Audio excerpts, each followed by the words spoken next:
Bienvenue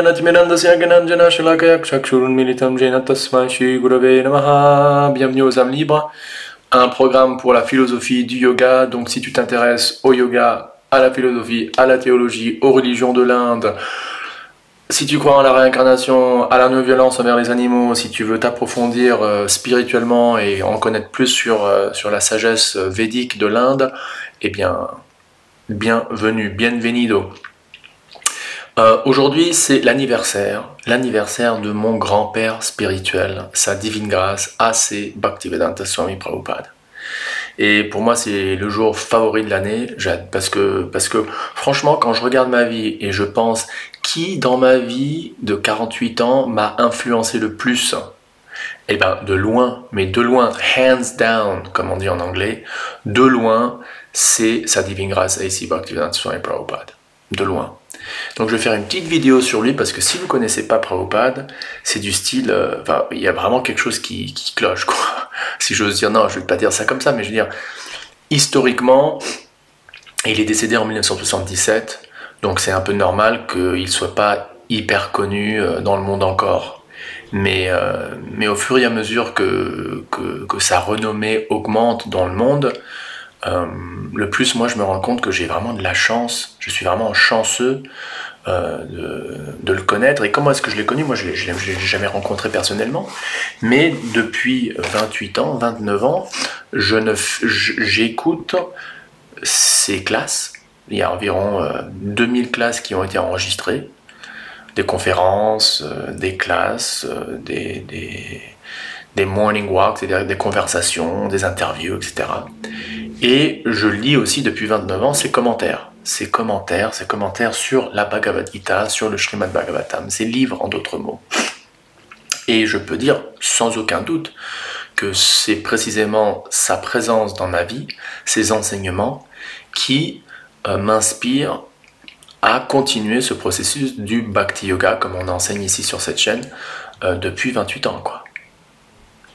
Prabhupada est né en 1896 à Calcutta. Il est né dans une famille de Bhakti Yogi, dans une famille Vaishnava. D'ailleurs, il l'a dit plus tard, il a dit je n'ai jamais su ce que c'était que le sexe illicite, les jeux de hasard, la consommation de viande ou l'intoxication. Bon, il s'est marié, il a eu 4 ou 5 enfants, mais il l'a dit, il a jamais... D'ailleurs, une fois, il y a une histoire assez intéressante, une anecdote de quand il était tout jeune, tout bébé d'ailleurs. Quand il était tout bébé, il a eu le choléra, ou alors... non, la typhoïde. Il a eu la typhoïde. Et à l'époque, dans un régime anglais, sous donc un système médicinal auquel les Indiens faisaient assez confiance, d'ailleurs, donc ils faisaient confiance aux médecins occidentaux, les médecins anglais. Un médecin anglais leur a dit le seul remède pour ce bébé, c'est de boire de la soupe de poulet, bouillon de poulet. Et le père de Prabhupada était complètement contre, mais sa mère lui a dit non, mais peut-être que c'est la seule solution, vas-y. Alors il a dit au docteur, bon d'accord, mais vous le cuisinez chez vous, parce que chez moi je ne veux pas cuisiner de la viande chez moi. Donc le médecin a débarqué avec un bouillon de poulet, et selon l'histoire, il a donné quelques gouttes au bébé qui avait, donc Prabhupada avait quelques mois, même pas quelques semaines ou quelques mois, quoi. Et dès qu'il a ingurgité ce bouillon de bébé, à un âge aussi jeune que ça, il l'a tout rejeté. Il l'a tout rejeté. Et donc même à un tout petit âge, il ne voulait pas accepter de consommer, même pour des raisons médicales, de la viande ou du poulet, quoi. Voilà, on pourrait passer des heures et des heures à raconter les histoires de Prabhupada. Ce qui est important pour la civilisation occidentale, c'est qu'en 1965, après avoir pris sa retraite, après que ses enfants soient grands, il a pris l'ordre, il a accepté l'ordre du renoncement, comme on fait dans la culture védique, comme on voit d'ailleurs même aujourd'hui, même au Japon par exemple. Il y a des exemples. J'ai lu un article il n'y a pas longtemps d'un grand businessman, un homme d'affaires qui, au moment de sa retraite, a pris sa retraite et il est devenu moine dans un monastère, quoi.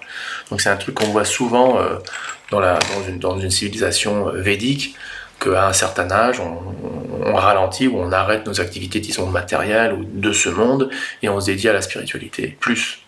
Donc lui, il a pris l'ordre du renoncement, il est devenu un moine, et miraculeusement, il a pris un bateau pour arriver aux États-Unis, à bord du fameux Jaladutta, et il est arrivé là-bas. Pourquoi? Parce que son gourou, son maître spirituel, Srila Bhaktisiddhanta Saraswati Thakur, lui avait ordonné en 1922, quand il était encore jeune homme, de communiquer les enseignements de Krishna au monde occidental. Ça lui a pris 30 ou 40 ans pour méditer sur comment faire, etc. Il a essayé en Inde, ça ne marchait pas. Et finalement, à l'âge de 70 ans ou 77 ans, à 70 ans, c'est déjà vieux, hein, à l'âge de 70 ans, il a pris ce bateau, aller simple, et il est allé jusqu'à New York. Jusqu'à Boston d'abord, et ensuite New York, avec une foi brûlante, une foi et une compassion. C'est-à-dire une foi que voilà, c'est l'ordre de mon maître spirituel, je dois faire ce qu'il m'a demandé de faire, et je le fais, coûte que coûte. Il a eu 2 crises cardiaques en allant aux États-Unis. Pendant 1 an, on ne sait même pas ce qu'il a fait, de 65 à 66, il n'y a aucune, ou 66, ouais, 65 à 66, fin 65 à fin 66, on n'a aucune idée où il était. Il a même dit plusieurs fois, c'était une année très difficile.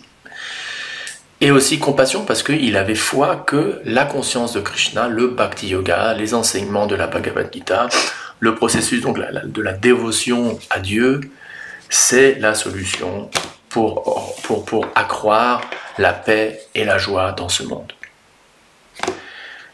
Et non seulement ça, mais pour faire en sorte qu'on arrête de se réincarner. Pour que l'âme se libère une fois pour toutes de l'asservissement à la matière, de l'asservissement au cycle des réincarnations, et retourne au monde spirituel. Et donc en 65, en 66, il est arrivé, il a établi ISKCON, the International Society for Krishna Consciousness, une institution maintenant qui est transnationale, mondialement, qui n'est pas la seule, le seul mouvement qui enseigne le Bhakti Yoga, il y en a d'autres dans le monde, mais dans sa lignée à lui, disons, c'est bel et bien ce ISKCON qu'il a établi. Et en l'espace de 12 ans, il a voyagé, je ne sais pas, 6 ou 8 fois ou 11 fois autour du monde.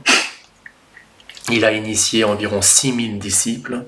Il a ouvert 108 temples. Et il a traduit et commenté sur plus que 80 volumes de textes. Il dormait style 2 heures par nuit, 3 heures par nuit, il se couchait vers 10 heures, il se réveillait à 1 heure du matin, et à 1 heure matin, il prenait sa douche, et paf, pendant 5-6 heures, il passait toute cette aube, et avant l'aube, à traduire et à commenter le texte, principalement le Srimad Bhagavatam, qu'il n'a pas achevé, il n'a pas terminé, il est arrivé jusqu'au 14e chapitre du chant numéro 10, il y a 12 chants dans le texte. Prabhupada est décédé en 1977. À Vrindavan, le lieu de naissance de Sri Krishna. Il a une mort exceptionnelle, idéale, entouré par des centaines de dévots en train de chanter le Saint-Nom, et il est décédé en chantant lui-même le Saint-Nom de Krishna. D'ailleurs, un médecin ayurvédique qui était là à l'époque a dit à mon maître spirituel initiateur, Bhakti Charu Swami, qui est décédé il y a 1 an, mais qui était là dans la chambre où Prabhupada passait ces dernières heures. Au moment du décès de Prabhupada, ce médecin ayurvédique a dit à Bhakti Charu Swami, regarde, tu vois, il est en train de bouger sa langue. Ça veut dire qu'il est en train de chanter le Saint-Nom. Donc silencieusement, Prabhupada, il chantait Hare Krishna même jusqu'au moment de la mort, quoi. Je veux garder cette vidéo assez courte, mais moi je vous demande, je vous exhorte, ça se dit ça? Je vous demande, pas supplie, mais je suggère vraiment fortement, si vous ne connaissez pas la vie de Prabhupada, penchez-vous sur lui, parce que c'est juste une question de temps avant qu'il éclipse plein de leaders spirituels et qu'il devienne vraiment reconnu comme l'ambassadeur de la Bhakti en Occident sur cette planète dans l'ère moderne, quoi. Dans les descriptions, je vais mettre pas mal de liens, des biographies sur lui en ligne, un super film qui s'appelle Hare Krishna, qui parle de sa vie. Il y a toute une série de 80 vidéos, des témoignages de ses propres disciples qui se rappellent avoir eu des interactions avec lui. Je vais mettre le lien que je mets d'ailleurs à chaque fois à ses livres en français, traduits en français.